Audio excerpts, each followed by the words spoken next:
नमस्कार दोस्तों, हिंदी मंजूषा चैनल पर आपका स्वागत है।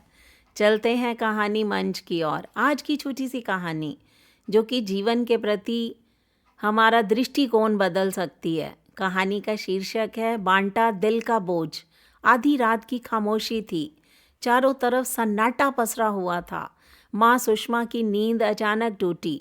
उसने देखा कि उसका बेटा शोभित और बहू शिवी के कमरे में ना होकर उसी के पास बच्चों की तरह बिखरा पड़ा है। बेटे शोभित को इस तरह देखकर माँ सुषमा का दिल अनजानी आशंकाओं से भर उठा।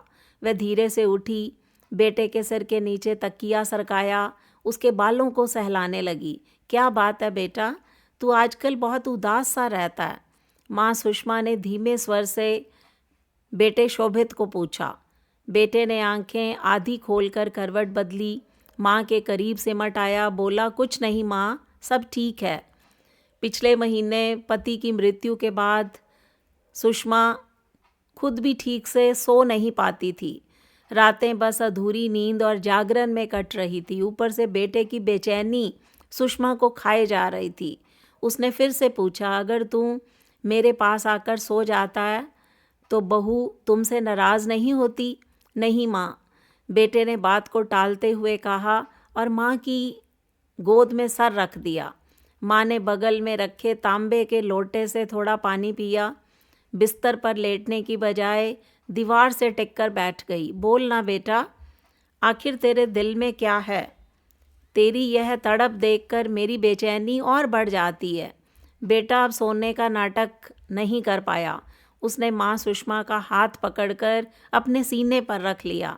माँ, याद है ना, जब मैं छोटा था तो पापा ने मेरा अलग कमरा करवा दिया था। हाँ बेटा, मगर उसमें तेरी ही जिद थी, माँ ने हल्की मुस्कान के साथ याद दिलाया।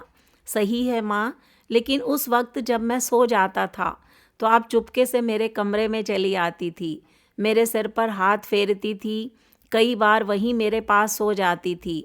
माँ सुषमा हल्के से हंसी और बोली, और सुबह तू मुझसे वही सवाल पूछता था, याद है?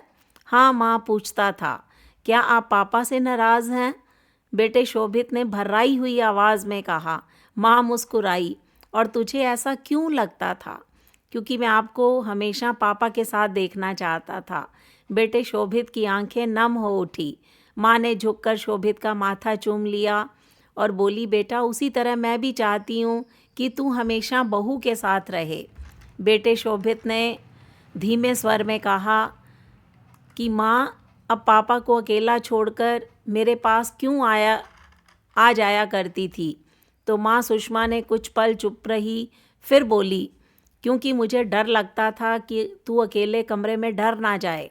बेटा शोभित अब रो पड़ा, उसके शब्द कांप रहे थे। माँ, जब पापा नहीं रहे तो मुझे डर लगता है कि कहीं आप अकेलेपन से ना घबरा जाओ। यह सुनते ही माँ सुषमा की आंखें झलक उठी। दोनों एक दूसरे से लिपट गए। उनके सारे सवाल, सारे दुख सब आंसुओं में बह गए। उस रात माँ सुषमा और बेटे शोभित ने अपने दिल का बोझ बांटा, एक दूसरे में सुकून तलाश किया। ये थी दोस्तों कहानी बांटा दिल का बोझ। माँ ने बेटे के साथ, बेटे ने माँ के साथ अपने दिल का बोझ बांट कर कम किया। ये कहानी आपको कैसी लगी, इस पर प्रतिक्रिया दीजिए। हिंदी मंजूषा चैनल को सब्सक्राइब कीजिए। मिलते हैं अगली वीडियो में, तब तक के लिए बाय बाय।